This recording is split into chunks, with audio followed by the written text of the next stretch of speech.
morning dear students. In previous session we discussed the questions on motion in a straight line. In this session, so let us discuss the remaining questions on the motion in a straight line. So here, first one, a car moves in a semicircular track of radius 700 meter. If it starts from one end of the track and stops at the other end, the displacement of the car is option A 2200 meter, option B 700 meter, option C 1400 meter, option D none of this. So here the solution is option C. Option C ನಮಗೆ ಇಲ್ಲಿ answer ಆಗುತ್ತೆ. So displacement ಅಂತ ಹೇಳಿದಾಗ it gives a diameter. Diagram ನೋಡಿ ಇಲ್ಲಿ it gives a diameter ಅಂತ ಹೇಳಿದಾಗ so that can be return as 2 into radius ಅಲ್ವಾ. 2 into it's the track of the radius ಏನು ಕೊಟ್ಟಿದ್ದಾರೆ, 700 ಕೊಟ್ಟಿದ್ದಾರೆ. ಸೊ 2 ಇಂಟು 700 ಅಂತ ಹೇಳಿದಾಗ 1400. That is option C. Next, which of the following cannot be speed time graph. Speed time graph ಯಾವುದು ಆಗೋದಿಲ್ಲ ನಮಗೆ ಅಂತ. So option A B C ಮತ್ತು ಡಿ ನೋಡಿಯಲ್ಲಿ, ಸೊ ಆಪ್ಷನ್ ಡಿ ನೋಡಿಯಲ್ಲಿ, so that is a solution. ಯಾಕಾಗಲ್ಲ ಅಂತ ಹೇಳಿದಾಗ ಇಲ್ಲಿ ಯಾವುದೇ ಒಂದು ಪಾರ್ಟಿಕಲಿಗೂ ಕೂಡ ಎರಡು ವೆಲಾಸಿಟೀಸು ಒಂದೇ ಟೈಮ್ಗೆ ಬರಲ್ಲ. ಬಟ್ ಈ ಒಂದು ಗ್ರಾಫ್ನ ನಾವು ನೋಡಿದಾಗ, ಆಪ್ಷನ್ ಡಿ ಯಲ್ಲಿರುವಂಥ ಗ್ರಾಫ್ನ ನೋಡಿದಾಗ ಒಂದೇ ಟೈಮಿಗೆ ಎರಡು ವೆಲಾಸಿಟಿನ ರೆಪ್ರೆಸೆಂಟ್ ಮಾಡಿದೆ.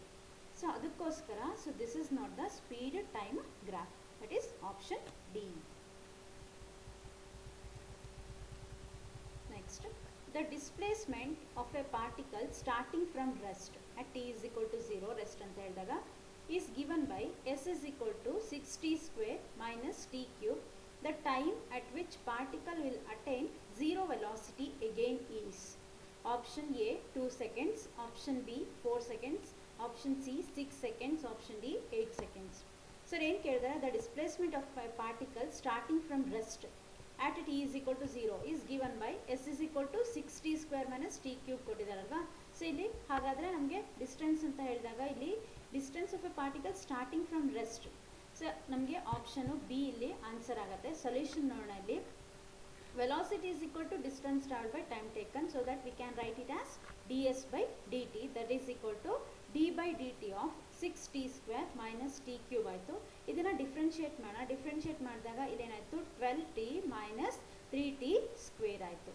Next, so that is 0 is equal to 12t minus 3t square. So ಈ ಪಾರ್ಟಿಕಲ್ ಅಟೇನ್ ಝೀರೋ ವೆಲಾಸಿಟಿ ಅಂತ ಹೇಳಿದಾಗ so 12t minus 3t square is equal to 0 ಆಯಿತು. ಸೊ ದ್ಯಾಟ್ ಒಂದು ಟಿ ಕ್ಯಾನ್ಸಲ್ ಆಯಿತು. ಉಳ್ಕೊಳೋದೇನು 3t is equal to 12 ಆಯಿತು. t is equal to ಏನು ಬರುತ್ತಲ್ಲಿ ನಮಗೆ 4 seconds. Option ಯಾವುದಲ್ಲ ನಮಗೆ ಆಪ್ಷನ್ ಬಿ ಆಗುತ್ತೆ. Next, a stone is dropped from a height of 500 metre. The sound of splash is heard after. Assume velocity is equal to 350 metre per second ಅಂತ ಕೊಟ್ಟಿದ್ದಾರೆ. So ಇಲ್ಲಿ option a ಏನಿದೆ 10 seconds ಇದೆ, option B ಏನಿದೆ 11.5 seconds ಇದೆ, option c ಏನಿದೆ 14 seconds, option D 21 seconds ಇದೆ ಅಲ್ವಾ. ಸೊ ಇಲ್ಲಿ ಆಪ್ಷನ್ ಬಿ ಆನ್ಸರ್ ಆಗುತ್ತೆ 11.5 ಸೆಕೆಂಡ್ಸು. ಹೆಂಗೆ ಅಂತ ನೋಡೋಣ. ಇಲ್ಲಿ we know that half G T square is equal to S, S is equal to U T plus half A T square. Previous ಸೆಷನಲ್ಲಿ ನಾವು ನೋಡಿದ್ದೀವಿ. ಇದನ್ನು ನೀವು ಡಿರೈವ್ ಮಾಡಿದ್ದೀರಾ. Well known equation for this. Okay, so here half G T square is equal to ಏನಾಗ್ತದೆ S ಆಯಿತು. So that T is equal to root of 2s by G ಆಯಿತು.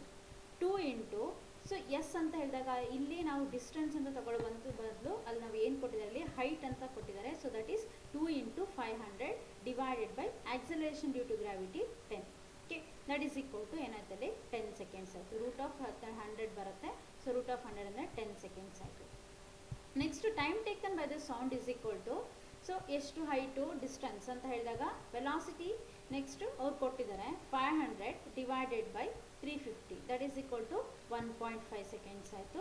Total time ಏನಾಯಿತು ಇಲ್ಲಿ ನಾವು ಕ್ಯಾಲ್ಕುಲೇಟ್ ಮಾಡಿರೋಂಥ time t 10 seconds and time taken by the sound is equal to 1.5. So that we can add up those two 10 plus 1.5 is equal to 11.5 seconds. That is option B. Next, a ball is released from top of a tower of height h meter. It takes t seconds to reach ground. What is the position of ball in t by 3 option a ಏನಿದೆ h/9 metre from ground, option B ಏನಿದೆ t/9 metre t/9 h metre from ground, option c ಏನಿದೆ 8h/9 metre from ground, option d ಏನಿದೆ 17/18h metre from ground. ಸರಿ, solution ತಗೊಂಡಾಗ option 1 answer ಆಗುತ್ತೆ. So solution ನೋಡೋಣ. We know that s is equal to ut plus half gt square. We get h is equal to half into gt square ಆಯಿತು. So that t is equal to root of 2h by g ಆಯಿತು. Okay, again using the equation ಅವ್ರು ಏನು ಕೊಟ್ಟಿದ್ದಾರೆ ಇಲ್ಲಿ t/3 seconds ಅಂತ ಕೊಟ್ಟಿದ್ದಾರೆ. So that ಈ t ಪ್ಲೇಸಲ್ಲಿ ಏನು ರಿಪ್ಲೇಸ್ ಮಾಡೋಣ, ಹಾಗಾದರೆ t/3ನ ರಿಪ್ಲೇಸ್ ಮಾಡಿದಾಗ s is equal to 1/2 g into t/3 the whole square. So that we get s is equal to 1/2 into g into t place ಅಲ್ಲಿ 2h by g ಹಾಕೋಣ. So root of 2h by g ಅಂದರೆ so root square cancel ಆಯಿತು, ಉಳ್ಕೊಳೋದೇನು ಹಾಗಾದರೆ 2h by g ಆಯಿತು ನಮಗೆ. Okay, that is equal to h/9 seconds ಆಗುತ್ತೆ. So ಯಾವ ಆಪ್ಷನ್ ಯಾವುದಾಗತ್ತೆ ಹಾಗಾದರೆ ಆಪ್ಷನ್ 1 ಆಗುತ್ತೆ. Okay, next, if the velocity of a particle is v is equal to at plus bt square, where a and b are constants, then distance travelled by it between 1 second and 2 second is. Option A ಏನಾಯ್ತಲ್ಲಿ 3/2 a plus 7/3 b ಆಯಿತು. Option B ಏನಿದೆ a/2 plus b/3. Option c ಏನಿದೆ 3/2 a plus 4b. Option d ಏನಿದೆ 3a plus 7b ಆಗುತ್ತೆ. Okay, here solution ತಗೊಂಡಾಗ ನಮಗೆ option A is the answer. So solution ನೋಡೋಣ. ಇಲ್ಲಿ ವೆಲಾಸಿಟಿ ಆಫ್ ದ ಪಾರ್ಟಿಕಲ್ ನಮಗೆ ಅವರೇ ಕೊಟ್ಟಿದ್ದಾರೆ ಅಲ್ವಾ. Velocity of the particle is given by at plus bt square ಕೊಟ್ಟಿದ್ದಾರೆ. So here next ds/dt.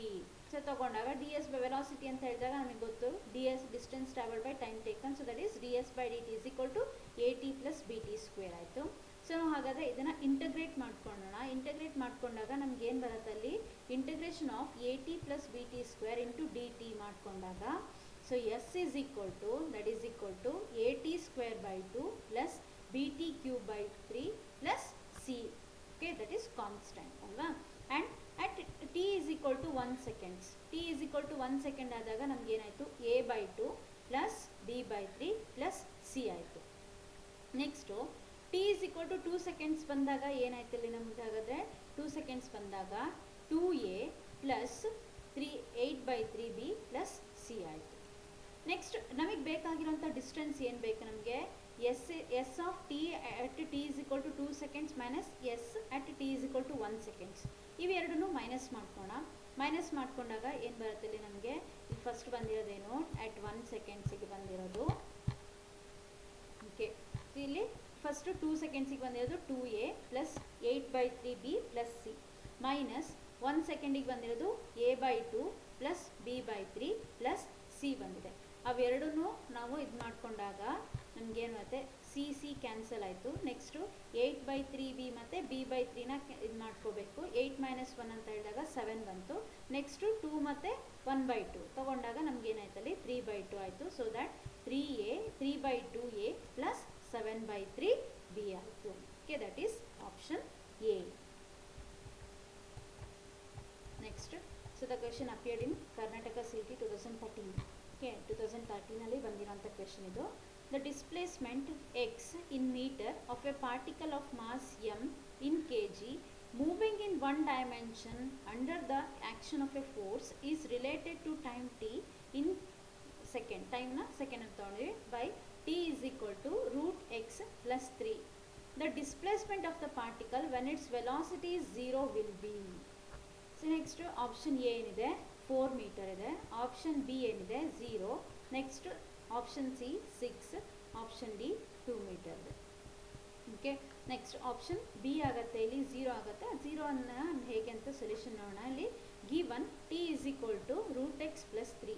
Okay, and root X ಅಂತ ಹೇಳಿದಾಗ that is equal to T minus 3 ಆಯ್ತಲ್ವಾ. ಆನ್ ಸ್ಕ್ವೇರಿಂಗ್ ಸ್ಕ್ವೇರ್ ಮಾಡ್ಕೊಂಡ್ರೆ ಏನಾಯ್ತಲ್ಲಿ X is equal to T minus 3 the whole square ಆಯಿತು. And velocity is equal to V is equal to D X by D T ಆಗುತ್ತೆ. So D by D T of ಎಕ್ಸ್ಗೆ ಏನು ಬಂದಿದೆ ಅಲ್ಲಿ ನಮಗೆ T minus 3 the whole square ಇದೆ. So that is equal to differentiate ಮಾಡಿದಾಗ 2 into t minus 3 ಆಯಿತು. 2 into t minus 3 ಆಯಿತು. Velocity of the particle becomes 0 when 2 into t minus 3 is equal to 0 ಅಲ್ವಾ. ಈ ಟರ್ಮು 0 ಆದಾಗ ವೆಲಾಸಿಟಿ ಏನಾಯ್ತು ನಮಗೆ 0 ಆಗುತ್ತೆ. ದೆನ್ ಈ ಟರ್ಮ್ 0 ಆಯಿತು ಅಂತ ಹೇಳಿದಾಗ T minus 3 is equal to ಏನಾಯ್ತಲ್ಲಿ 0 ಆಯಿತು. Next T is equal to 3 seconds ಬಂತು. ಟೈಮ್ ಹಾಗಾದರೆ ಹೇಗೆ ಬಂತು ನಮಗೆ, ಟೈಮು ಟಿ ಸೆಕೆಂಡ್ಸ್ ಬಂತು. ಬಟ್ ನಮಗೆ ಕೇಳಿರೋದೇನವರು ಡಿಸ್ಪ್ಲೇಸ್ಮೆಂಟ್ ಕೇಳಿರೋದ್ರಿಂದ ನಾವು ಡಿಸ್ಪ್ಲೇಸ್ಮೆಂಟ್ನ ಕ್ಯಾಲ್ಕುಲೇಟ್ ಮಾಡಬೇಕು. Time T is equal to at T is equal to 3 seconds. 3 seconds ಅಂತ ಹೇಳಿದಾಗ ಎಕ್ಸ್ ಇಸ್ ಈಕ್ವಲ್ ಟು ಏನು ಬಂದಿದೆ ನಮಗೆ 3 ಟಿ ಮೈನಸ್ 3 ಟಿ ಪ್ಲೇಸಲ್ಲಿ 3 ಹಾಕೋಣ. 3 minus 3 the whole square that is equal to 0. ಯಾವುದಾಗತ್ತೆ ಹಾಗಾದರೆ ವೆಲಾಸಿಟಿ ಏನಾಯ್ತು ನಮ್ಗೆ displacement at the particle when it's velocity 0. So velocity 0 ಇದ್ದಾಗ ಡಿಸ್ಪ್ಲೇಸ್ಮೆಂಟು ಕೂಡ ಏನಾಯ್ತು ನಿಮ್ಗೆ ಹಾಗಾದರೆ 0 ಬಂತು. So that is option b. Next, the position x of a particle with respect to time t along x-axis is given by x is equal to 9t square minus t cube ಆಗುತ್ತೆ. So 9t square minus t cube ಆಗುತ್ತೆ. ಅಲ್ಲಿ ಅವ್ರು ಕೊಟ್ಟಿರೋದು equation where X is in metre and T in seconds. X ಮೀಟರಲ್ಲಿ ಕೊಟ್ಟಿದ್ದಾರೆ and ಟಿನ ಏನು ತಗೊಂಡಿದ್ದಾರೆ ಸೆಕೆಂಡಲ್ಲಿ ಕೊಟ್ಟಿದ್ದಾರೆ. What will be the position of this particle when it achieves maximum speed along the x direction. So this is also appeared in 2007. 2007 ಅಲ್ಲಿ ಬಂದಿರೋಂಥ ಒಂದು question ಇದು. ಸೊ ಆಪ್ಷನ್ ಎ ಏನಲ್ಲಿ 54 metre, option B 81 metre, option C 24 metre, option D 32 metre. Solution A ಆಗುತ್ತಲ್ಲಿ ನೋಡೋಣ ಏನಂತ ಹೇಳಿ. ಅವ್ರು ಕೊಟ್ಟಿರೋ ಇಕ್ವೇಶನ್ ಪ್ರಕಾರ ಏನಾಗುತ್ತೆ X is equal to 9t square minus T cube ಆಯಿತು. Next speed is equal to we know that speed or velocity is equal to distance by time taken. Distance by time taken ಅಂತ ಹೇಳಿದಾಗ D by D T of X ಕೊಟ್ಟಿದ್ದಾರೆ ನಮಗೆ 9t square minus T cube that is equal to differentiate ಮಾಡೋಣ. ಇಲ್ಲೇನಾಯಿತು 9t square ಅಂತ ಹೇಳಿದಾಗ 18t minus 3 into T square ಆಯಿತು. For maximum speed or maximum velocity D V by D T is equal to 0 ಅಲ್ವಾ. D V by D T ಏನಾಯ್ತಲ್ಲಿ ಹಾಗಾದರೆ 0 ಆಯಿತು. That is equal to 18 ಮತ್ತೆ ಇದನ್ನು ಏನಾಯಿತು ಡಿಫ್ರೆನ್ಷಿಯೇಟ್ ಮಾಡಿ ಅಗೇನ್ ಫರ್ದರ್ ಡಿಫ್ರೆನ್ಷಿಯೇಟ್ ಮಾಡ್ಕೋಬೇಕು. ಇದು D X by D T ಮಾಡಿರೋದನ್ನು ಬಂದಿರೋದು ವಿನ ಮತ್ತೆ D V by D T ತೊಗೊಂಡಾಗ ಫರ್ದರ್ ಡಿಫ್ರೆನ್ಸಿಯೇಷನ್ ಮಾಡಿದಾಗ 18t ಮೈನಸ್ 6t ಆಯಿತು. So that is T is equal to ಎಷ್ಟು ಬಂತು ನಮಗೆ 3 ಸೆಕೆಂಡ್ಸ್ ಬಂತು. T is equal to 3 seconds ಬಂತು. ಹಾಗಾದರೆ ನಮಗೆ ಬೇಕಾಗಿರೋಂಥದ್ದೇನು maximum speed when it what will be the position of this particle. ಆ ಪೊಸಿಷನ್ನ ಕ್ಯಾಲ್ಕುಲೇಟ್ ಮಾಡಬೇಕು ಯಾವಾಗ when it achieves maximum speed. Maximum speed achieve ಆದಾಗ ನಮಗೆ ಏನು ಮ್ಯಾಕ್ಸಿಮಮ್ ಸ್ಪೀಡ್ ಅಚೀವ್ ಆದಾಗ ಟೈಮ್ನ ಕ್ಯಾಲ್ಕುಲೇಟ್ ಮಾಡಿದ್ವಿ. ಈಗ ಅದರದ್ದು ಪೊಸಿಷನ್ನ ಕ್ಯಾಲ್ಕುಲೇಟ್ ಮಾಡ್ಕೋಬೇಕು. So that is x maximum is equal to 81 minus 27. ಇಲ್ಲಿ ಟಿ ವ್ಯಾಲ್ಯೂ ಹಾಕ್ಕೊಳೋದು ಅಷ್ಟೇ. ಟಿ ವ್ಯಾಲ್ಯೂ ಹಾಕ್ಕೊಂಡಾಗ ನಮಗೇನು ಟಿ ಈಸ್ ಈಕ್ವಲ್ ಟು 3 ಹಾಕ್ಕೊಂಡಾಗ X is equal to 9 into T square ಅಂದರೆ ಏನಾಯ್ತಲ್ಲಿ 9 ಆಯಿತು. 9 into 9 81 minus T cube 3 square ಅಂದರೆ 27 ಆಯಿತು. 81 minus 27 that is 54 meter. That is option A. Next, the velocity of train increases uniformly from 20 km per hour to 60 km per hour in 4 hours. The distance travelled by the train during the period is A 160 km, B 180 km, C 100 km, D 120 km. So ಇಲ್ಲಿ solution option A ಆಗುತ್ತೆ answer. So here V know that initial velocity ಏನು ಕೊಟ್ಟಿದ್ದಾರೆ ಅವರು 20 ಕಿಲೋಮೀಟರಿಂದ 60 ಕಿಲೋಮೀಟರ್ಗೆ increase ಆಗ್ತಾ ಇದೆ velocity ಅಲ್ವಾ. So that is initial velocity ಏನು 20 ಕಿಲೋಮೀಟರ್ ಪರ್ ಹಾರು. ಫೈನಲ್ ವೆಲಾಸಿಟಿ ಏನಾಗುತ್ತೆ 60 ಕಿಲೋಮೀಟರ್ ಪರ್ ಹಾರ್ ಆಯಿತು. ಆ್ಯಂಡ್ ಟೈಮು 4 ಹಾರ್ಸ್ನ ಕೊಟ್ಟಿದ್ದಾರೆ ಅವರು. ಓಕೆ, ಕನ್ವರ್ಟ್ ಮಾಡೋದು ಬೇಡ ಸೆಕೆಂಡ್ಸಿಗೆ. ಸೊ 4 ಹಾರ್ಸೇ ಇರಲಿ. ಹಾಗೆ ಇರಲಿ. V is equal to U plus A T. We know that implies ಈ ಸೊಲ್ಯೂಷನ್ ಹಾಕೋಣ. ಅಲ್ಲಿ ಕೊಟ್ಟಿರೋಂಥ ಈ ವ್ಯಾಲ್ಯೂಸ್ನ ಹಾಕೋಣ. 60 is equal to 20 plus A ಗೊತ್ತಿಲ್ಲ ನಮಗೆ into time 4 hours. That is equal to ಎನ ಕ್ಯಾಲ್ಕುಲೇಟ್ ಮಾಡಿಕೊಂಡಾಗ 60 minus 20 by 4 that is equal to 10 kilometre per hour square ಅಂತ ಆಯ್ತಲ್ಲಿ. So kilometre per second square ಅಂತ ನಾವು ಹೆಂಗೆ ಬರಿತೀವಿ, ನಾವು ಇದನ್ನು ಕನ್ವರ್ಟ್ ಮಾಡಿಲ್ಲ ಇಲ್ಲಿ, ಹವರಲ್ಲೇ ಇರಲಿ. So 10 kilometre per hour square. Therefore, distance travelled in 4 hours is S is equal to UT plus half AT square. UT plus half AT square ಆಯಿತು. That is UT, U ಅಂತ ಹೇಳಿದಾಗ 20 ಇಂಟು T ಅಂದರೆ 4 plus half into ಏನ calculate ಮಾಡಿದ್ದೀವಿ ನಾವು 10 into T ಅಂದರೆ 4 square. That is equal to ಇದಿಷ್ಟನ್ನು calculate ಮಾಡಿದಾಗ ನಮ್ಗೆ ಏನು ಬರುತ್ತೆ 160 ಕಿಲೋಮೀಟರ್ ಬರುತ್ತೆ. So that is option a. Next, a car is moving on a straight horizontal road with a speed. When brakes are applied to give a constant retardation A, the car is stopped in a shortest distance S.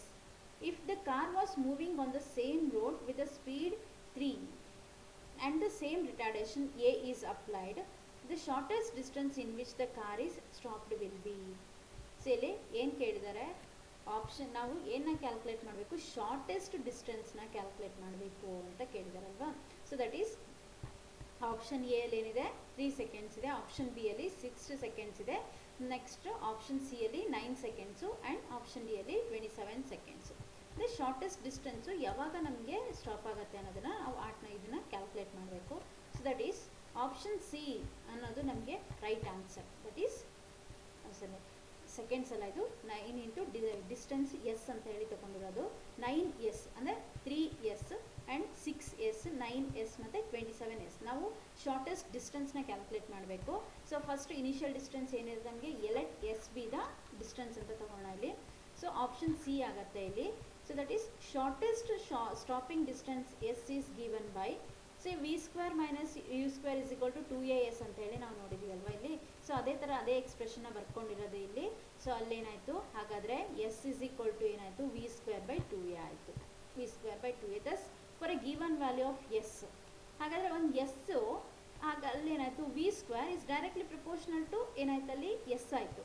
S is directly proportional to V square ಅಂದಾಗ ಹಾಗಾದರೆ S ಒಂದು ಫ್ಯಾಕ್ಟ್ರಲ್ ಆದರೆ increase by factor 3, ಹಾಗಾದರೆ V ಹೆಂಗೆ ಆಗುತ್ತೆ V square ಅಂತ ಹೇಳಿದಾಗ ಏನಾಯ್ತಲ್ಲಿ.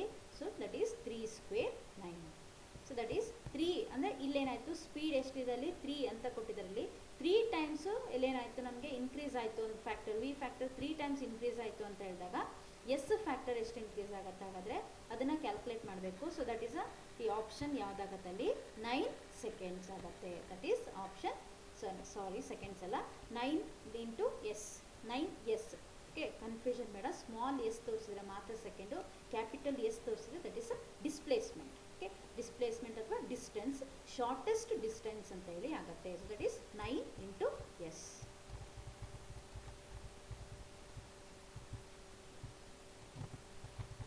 Okay, next, a very large number of balls are thrown vertically upwards in quick succession in such a way that the next ball is thrown when the previous one is at a maximum height. If the maximum height is 5 meter, then the number of balls thrown per minute is, take G is equal to 10 meter per second. So ಒಂದಿಷ್ಟು ಬಾಲ್ಸ್ನ ಮೇಲ್ಗಡೆ ಎಸಿತಾ ಇದ್ದಾರೆ. So ಒಂದು ಬಾಲು ಇನ್ನೊಂದು ಬಾಲಿಗೆ ಹೋಗಿ ಏನಾಗ್ತಾ ಇದೆ, ಒಂದು ball ಹೋದ ತಕ್ಷಣ ವೆರಿ ನೆಕ್ಸ್ಟ್ ಸೆಕೆಂಡ್ಸಿಗೆ ಏನಾಗ್ತಿದೆ ಹೋಗ್ತಾ ಇದೆ. ಬಟ್ ಅದೇ ಆ ನಂಬರ್ ಆಫ್ ಬಾಲ್ಸ್ ಒಂದು ಮಿನಿಟಿಗೆ ಎಷ್ಟು ಹೋಗುತ್ತೆ ಅನ್ನೋದನ್ನ ಕ್ಯಾಲ್ಕುಲೇಟ್ ಮಾಡಬೇಕು. Option a 120, option b 80, option c 60 and option d 40. Okay, solution ಇಲ್ಲಿ ಸಿ ಆಗುತ್ತೆ, 60 ಆಗುತ್ತೆ. ನೋಡೋಣ ಇಲ್ಲಿ ಸೊಲ್ಯೂಷನ್ ಹೆಂಗೆ ಅಂತ. Given that the maximum height ಅಂದರೆ ಬಾಲ್ಸ್ಗಳು ರೀಚ್ ಆಗೋ ಮ್ಯಾಕ್ಸಿಮಮ್ ಹೈಟ್ ಏನು 5 ಮೀಟರ್ ಅಂತ ಕೊಟ್ಟಿದ್ದಾರೆ. And acceleration due to gravity G is equal to 10 meter per second square ಅಂತ ಕೊಟ್ಟಿದ್ದಾರೆ. ಸೊ ನಾವು v square is equal to u square minus 2GS ಗೊತ್ತಿದೆ ಅಲ್ವಾ ನಮಗೆ. So that implies 0 is equal to u square minus 2 into G ಅಂದರೆ 10 ಕೊಟ್ಟಿದ್ದಾರೆ. And the distance ಏನು ಕೊಟ್ಟಿದ್ದಾರೆ ಅಲ್ಲಿ 5 ಕೊಟ್ಟಿದ್ದಾರೆ. ದಟ್ ಈಸ್ ಈಕ್ವಲ್ ಟು ಏನಾಯ್ತು ಇಲ್ಲಿ 10 ಇಂಟು 2 20 ಇಂಟು 5 100 ಆಯಿತು. U square minus 100 that is equal to U is equal to ಏನಾಯ್ತಲ್ಲಿ 10 ಮೀಟರ್ ಪರ್ ಸೆಕೆಂಡ್ ಆಯಿತು ಅಲ್ವಾ, ಒಂದು ವೆಲಾಸಿಟಿ ಬಂತು ನಮಗೆ. Next further at maximum height ಹೋಗ್ತಿದ್ದಂಗೂ ವೆಲಾಸಿಟಿ ಏನಾಗ್ತಾ ಹೋಗುತ್ತೆ ನಮಗೆ ಮಿನಿಮಮ್ ಆಗ್ತಾ ಹೋಗುತ್ತೆ. So that is for velocity 0, maximum height reach ಆದಾಗ ವೆಲಾಸಿಟಿ 0 ಆಯಿತು. So that is 0 is equal to U minus G T that is equal to 10 minus 10 into t that is equal to 1 second ಆಯಿತು. So that is ಇಲ್ಲಿ v is equal to u plus at ಇದೆ, ಅದೇ ಫಾರ್ಮಲ್ಲಿ a ಬದಲು g ತೊಗೊಂಡಿರೋದು ಅಷ್ಟೇ ಇಲ್ಲಿ. Okay, so that is 10 calculate ಮಾಡೋಂಥ velocity minus g 10 ಕೊಟ್ಟಿದ್ದಾರೆ ಇಂಟು ಟಿನ ನಾವು ಕ್ಯಾಲ್ಕುಲೇಟ್ ಮಾಡಬೇಕು. ದಟ್ ಈಸ್ ಟಿ ಏನು ಬಂತು ನಮಗೆ 1 ಸೆಕೆಂಡ್ ಬಂತು. ಸೊ ಹಾಗಾದರೆ ಇದರ ಅರ್ಥ ಏನು? It means that each ball is throne after 1 seconds. therefore number of balls thrown per minute is 60 minute ಅಂತ ಹೇಳಿ. ಅಂದರೆ ಒಂದು ಬಾಲು 1 ಸೆಕೆಂಡಿಗೆ ಒಂದು ಬಾಲ್ ಹೋಗ್ತಾ ಇದೆ ಅಂದಾಗ 60 ಸೆಕೆಂಡ್ಸಿಗೆ ಎಷ್ಟು ಬಾಲ್ ಆಗುತ್ತೆ? 60 ಪರ್ ಮಿನಿಟ್ ಅಂತ ಕೇಳಿದಾರೆ ಅವರು. That is option C.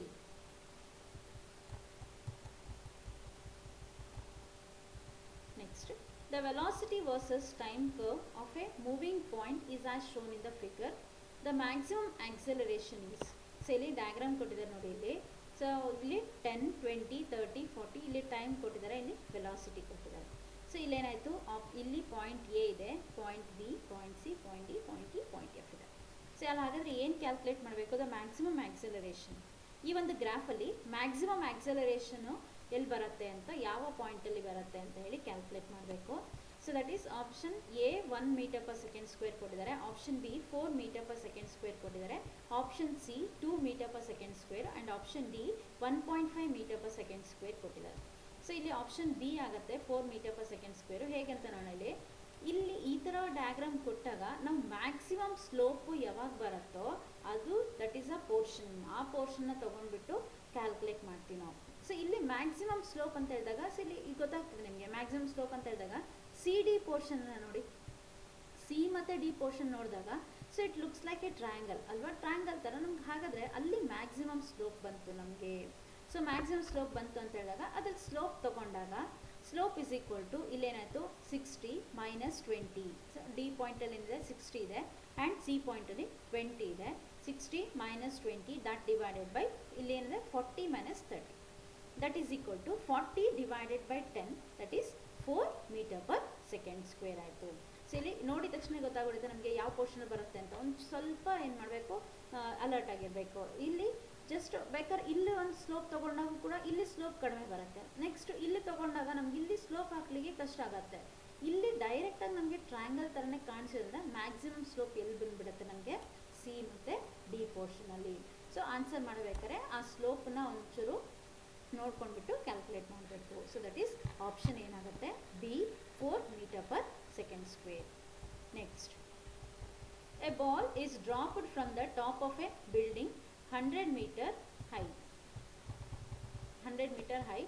At the same instant, another ball is thrown upwards with a velocity of 40 meter per second from the bottom of the building. The two balls will meet after 3 seconds, 2 seconds, 2.5 seconds and 5 seconds.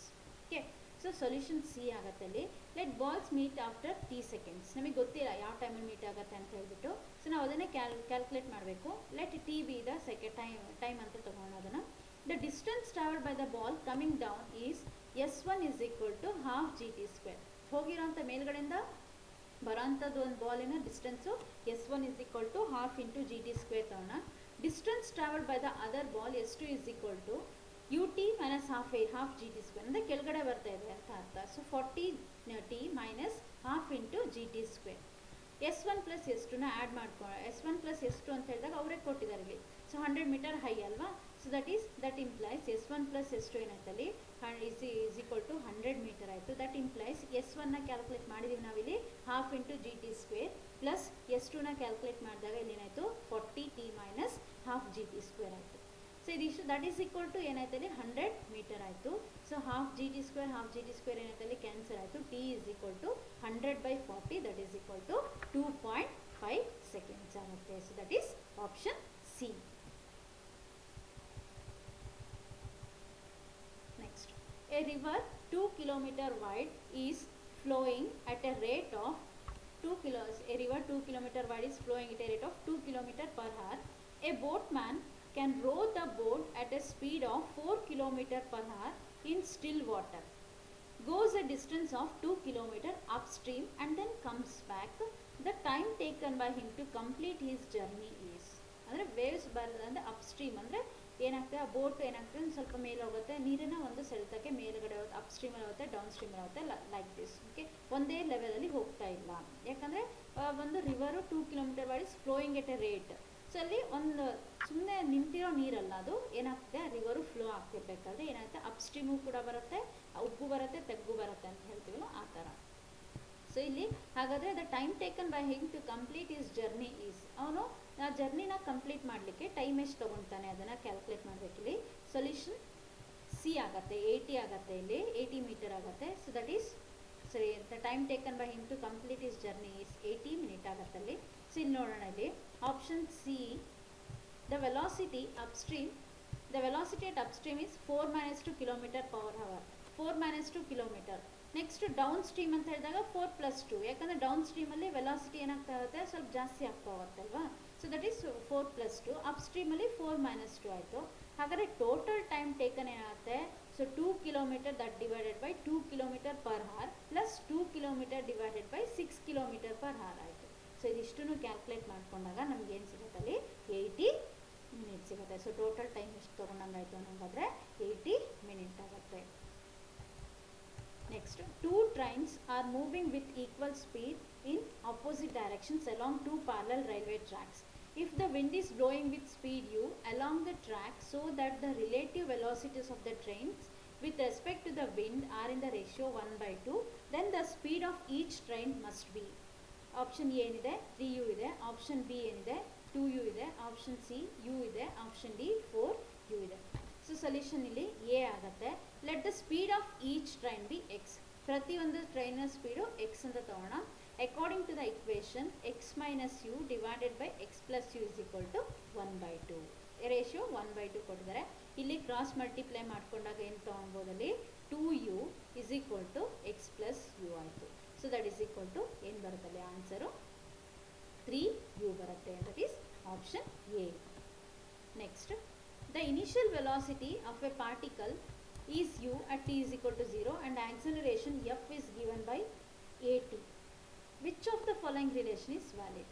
Yes, ನೋಡಿದ ತಕ್ಷಣ ನಾವು ಈ ಒಂದು ರಿಲೇಷನ್ನ ನಾವು v is equal to u plus at, ಯಾಕಂದರೆ ನಾವು ಓದಿರೋದು v is equal to u plus at, ಈ ಆಪ್ಷನ್ ವ್ಯಾಲಿಡ್ ಅಂತ ಬರ್ಬಿಡೋದಲ್ಲ ಅಲ್ಲ. ಅವ್ರು ಏನು ಕೇಳಿದರೆ, the initial velocity of a particle is u at t is equal to 0, acceleration f is given by at. So ಅಂದಾಗ ಯಾವ ರಿಲೇಷನ್ ವ್ಯಾಲಿಡ್ ಅಂತೇಳಿ ನೋಡಬೇಕು. ಆಪ್ಷನ್ ಬಿ ಆಗುತ್ತೆ ಇಲ್ಲಿ. ಆಪ್ಷನ್ ಬಿ ಹೆಂಗಾಗತ್ತೆ, ಆಕ್ಸಲರೇಷನ್ ಇಸ್ ಈಕ್ವಲ್ ಟು, ಅವರು ಏನು ಕೊಟ್ಟಿದ್ದಾರೆ, ಸೊ ಎಫ್ ಅಂತ ತೊಗೊಳಕ್ಕೆ ಕೊಟ್ಟಿದ್ದಾರೆ, f is equal to d V by D T, that is equal to a t ಅಂತ ಕೊಟ್ಟಿದ್ದಾರೆ. Or d v is equal to next a t into D t ಆಯಿತು. Okay, and integrate ಮಾಡ್ಕೊಳ್ಳೋಣ. ಅದನ್ನು integrate ಮಾಡಿದಾಗ ಏನಾಗುತ್ತೆ ಅಲ್ಲಿ, integration of a t into D t ಅಂತ ಹೇಳಿದಾಗ a T square divided by 2 or B is equal to u plus at square by 2 ಆಗುತ್ತೆ. ಯಾವುದದು, option B. Option B is the invalid ಅಂತ ಹೇಳಿ ಅವ್ರು ಕೊಟ್ಟಿರೋ ಪ್ರಕಾರ option B is invalid. Next, a ball is dropped on the floor from a height of 10 meter. It rebounds to a height of 2.5 meter. If the ball is in contact with the floor for 0.01 seconds, what is the average acceleration during contact? Take g is equal to 10 meter per seconds. So ball drop ಮಾಡಿದರೆ floor ಮೇಲೆ height of 10 metre. So it rebound ಆಗುತ್ತೆ 2.5, ಚೂರು ಪುಟಿಯುತ್ತೆ. ಪುಟ್ಟಿದ ಮೇಲೆ ಅದು ಕಾಂಟ್ಯಾಕ್ಟಲ್ಲಿರೋ floor ಜೊತೆ ಕಾಂಟ್ಯಾಕ್ಟಲ್ಲಿರೋ ಅಷ್ಟು ಎಷ್ಟು seconds, 0.01 seconds. ಹಾಗಾದರೆ ಆವ್ರೇಜ್ ಆಕ್ಸಲರೇಷನ್ ಏನು ಡ್ಯೂರಿಂಗ್ ಕಾಂಟ್ಯಾಕ್ಟ್, ಅದನ್ನು ಕ್ಯಾಲ್ಕುಲೇಟ್ ಮಾಡಬೇಕು. ಸೊ ಆಪ್ಷನ್ ಸಿ ಆಗುತ್ತೆ ಇಲ್ಲಿ ನಮಗೆ 2100 ಮೀಟರ್ ಪರ್ ಸೆಕೆಂಡ್ ಸ್ಕ್ವೇರ್ ಆಗುತ್ತೆ. So we know that v1 is equal to root of 2gh ಅಂತ ಗೊತ್ತಿದೆ ನಮಗೆ. v1 is equal to root of 2gh, that is equal to root of 2 into 10 into 10, that is equal to root of 200. And v2 that is equal to minus 2gh, that is equal to ವಾಪಸ್ ಪುಟ್ಟಿಯಬೇಕಾದ್ರೆ minus 2 into 10 into 2.5, that is equal to root of 50 ಆಯಿತು. And ನಮಗೆ delta V ಚೇಂಜಿನ velocity ತಗೊಂಡಾಗ delta V is equal to v1 minus v2 ಆಯಿತು. So that is v1 minus vt is equal to root of 200 minus of minus 50 ಅಂದರೆ plus ಆಯ್ತಲ್ಲಿ ನಮಗೆ. ಇಲ್ಲೇನಾಯಿತು, so this 200 can be written as 50 into 4 ಅಂತ ಬರ್ಕೋಣ. So that is 50 into 4 ಅಂದಾಗ root 50 common ತಗೊಂಡಾಗ ಇಲ್ಲೇನಾಯಿತು 2 + 1 ಏನಾಯ್ತಲ್ಲ ನಮಗೆ 3 ಆಯಿತು ಅಲ್ವಾ. ರೂಟ್ 4 ಅಂದರೆ ಹೊರಗಡೆ ಬಂದಾಗ 2 ಆಯಿತು. 2 + 1 3 into root 50, ಅದನ್ನು ಕ್ಯಾಲ್ಕುಲೇಟ್ ಮಾಡಿದಾಗ ಸೊ 21 ಬರುತ್ತೆ ನಮಗೆ. ನೆಕ್ಸ್ಟು ಆಕ್ಸಲರೇಷನ್ ಅಂತ ಹೇಳಿದಾಗ ನಮಗೆ d V by D t ಅಥವಾ delta v by delta t that is equal to 21 t1 divided by time ಎಷ್ಟು ಕೊಟ್ಟಿದ್ದಾರಲ್ಲ ನಮಗೆ ಎಷ್ಟು ನಿಮಿಷ ಕಾಂಟ್ಯಾಕ್ಟಲ್ಲಿತ್ತು 0.01 seconds that is equal to 2100 metre per second square option C. Next a particle moves along a straight line OX at a time t in seconds. The distance x in meter of the particle from O is given by x is equal to 40 plus 12t minus 3 cube. How long would the particle travel before coming to rest? Okay. So next option A is 16 meter, 24 meter. Option B. Option C 40 meter. Option D 56 meter. ಇಲ್ಲಿ option A ಆಗುತ್ತೆ 16 metre ಆಗುತ್ತೆ ನಮಗೆ. ಅಂದರೆ how long would the particle travel before coming to ರೆಸ್ಟಿಗೆ ಬರೋಕ್ಕಿಂತ ಮುಂಚೆ ಎಷ್ಟು travel ಮಾಡುತ್ತೆ ಅಂತ ಕೇಳಿದ್ದಾರೆ ಆ particle. Okay. Next we know that x is equal to ಅವ್ರು ಕೊಟ್ಟಿರೋಂಥ ಇಕ್ವೇಷನ್ನ ತೊಗೊಳ್ಳೋಣ. ಇಲ್ಲಿ ವೆಲಾಸಿಟಿ ಅಂತ ಹೇಳಿದಾಗ d X by D t again v differentiate this one. So 12t minus 3t square ಆಯಿತು. When particle comes to rest ಅಂತ ಹೇಳಿದಾಗ ವೆಲಾಸಿಟಿ ಬಿಕಮ್ಸ್ 0. ವೆಲಾಸಿಟಿ ಏನಾಯ್ತಲ್ಲಿ 0 ಆಯಿತು. So that this becomes 12t minus 3t square becomes 0 ಆಯಿತು ಅಂತ ಹೇಳಿದಾಗ ಟಿನ calculate ಮಾಡಿದರೆ ನಮ್ಗೆ ಏನು ಸಿಗುತ್ತೆ 2 ಸೆಕೆಂಡ್ಸ್ ಬರುತ್ತೆ ನಮಗೆ. So then distance travelled by the particle before coming to ರೆಸ್ಟಿಗೆ ಬರೋಕ್ಕಿಂತ ಮುಂಚೆ ಎಷ್ಟು ಡಿಸ್ಟೆನ್ಸ್ ಟ್ರಾವೆಲ್ ಮಾಡ್ತು ಅಂತ ಹೇಳಿದಾಗ so that is integration of 0 to s ds that is equal to integration of 0 to 2 ಅಲ್ವಾ. ಸೊ ಅಲ್ಲಿ ಕೇಳಿದ್ರೆ ನಮಗೆ 0 to 2 v ಇಂಟು ನೆಕ್ಸ್ಟ್ ಏನಲ್ಲಿ ಅಂದರೆ ಟೈಮ್ ಕ್ಯಾಲ್ಕುಲೇಟ್ ಮಾಡಿದ್ವಿ ನಾವು 0 to 2 v into D T. So ಇಲ್ಲಿ ನಮಗೆ ಕ್ಯಾಲ್ಕುಲೇಟ್ ಮಾಡಿಕೊಂಡಾಗ ವಿ ಬೈ ಏನು ಬಂದಿದೆ ನಮಗೆ ಇಲ್ಲಿ 12 ಮೈನಸ್ 3t ಸ್ಕ್ವೇರ್ ಬಂದಿದೆ. 3t square into D T that is equal to 12t minus 3t cube by 3. ಇದು ಫ್ರಮ್ ಲಿಮಿಟ್ಸ್, ಇದು 0 to ಅನ್ನೋದು ಲಿಮಿಟ್ಸು. ಸೊ ಆ ಲಿಮಿಟ್ಸ್ನ ಅಪ್ಲೈ ಮಾಡಿದಾಗ ಇಲ್ಲಿ ಲಾಸ್ಟಿಗೆ ಫೈನಲ್ ಆನ್ಸರ್ ಏನು ಬರುತ್ತೆ ನಮಗೆ 16 ಮೀಟರ್ ಬರುತ್ತೆ. Okay. So that is option a. Next 39. The distance traveled by a particle starting from rest and moving with an acceleration 4/3 meter per second square in the third second is. Option A ಏನಿದೆ 10/3 metre ಇದೆ. Option B ಏನಿದೆ 19/3 metre ಇದೆ. Option C 6 metre ಇದೆ. Option D 4 metre ಇದೆ. Solution ಇಲ್ಲಿ 10/3 ಆಗುತ್ತೆ. ನೋಡೋಣ ಇಲ್ಲಿ distance travel in the third second is equal to distance travel in the third seconds minus distance travel in 2 seconds ಅಲ್ವಾ. ಒಟ್ಟು ಥರ್ಡ್ ಸೆಕೆಂಡ್ನ ಡಿಸ್ಟೆನ್ಸ್ ಬೇಕು ಅಂತ ಹೇಳಿದಾಗ ಡಿಸ್ಟೆನ್ಸ್ ಥರ್ಡ್ ಸೆಕೆಂಡಲ್ಲಿ ಎಷ್ಟು ಮಾಡ್ತು ಅದ್ರ ಜೊತೆಗೆ ಡಿಸ್ಟೆನ್ಸ್ 2 ಸೆಕೆಂಡ್ಸಲ್ಲಿ ಎಷ್ಟು ಮಾಡ್ತು ಅಂತ ಹೇಳಿದಾಗ ನಮಗೆ distance travel in third second ಸಿಗುತ್ತೆ. So that is as u is equal to 0 ಅಂತ ಹೇಳಿದಾಗ s third is equal to 1/2 into a into 3 square. ಅಂದರೆ ಇಲ್ಲಿ ನನಗೆ ಫಾರ್ಮುಲಾ ಹಾಕಿಲ್ಲ. S is equal to half G T square ಡೈರೆಕ್ಟಾಗಿ ತೊಗೊಂಡಿದ್ದೀನಿ. So minus half into a into 2 square that is equal to half into a into ಏನಾಯ್ತಲ್ಲಿ 5 ಬರುತ್ತೆ ನಮಗೆ. ಯಾಕಂದರೆ 3 ಸ್ಕ್ವೇರ್ 9 ಮೈನಸ್ 4 ಅಂದರೆ 5 ಆಯಿತು. And given a is equal to 4/3 metre per second square. S third is equal to 1/2 into 4/3 into ಏನಾಯ್ತಲ್ಲಿ 5 ತೊಗೊಂಡಾಗ 10/3 metre ಬರುತ್ತೆ. That is option A. Next velocity of a particle given as v is equal to 180 minus 16t meter per second. Then its acceleration will be 0. Option A 0. Option B 8 meter per second square. Option C minus 16 meter per second square. Option D 4 meter per second square. ಅಲ್ವಾ. So next ಇಲ್ಲಿ ಇಲ್ಲೇನಾಯಿತು solution option ಇಲ್ಲಿ ನಮಗೆ 3 ಆಗುತ್ತೆ. minus 16 meter per second square ಆಗುತ್ತೆ. And acceleration is given by dv by dt. That is equal to d by dt of 180 minus 16t ಆಯಿತು. So that is equal to minus 16 meter per second square ಆಗುತ್ತೆ. So that is option C. Okay, thank you.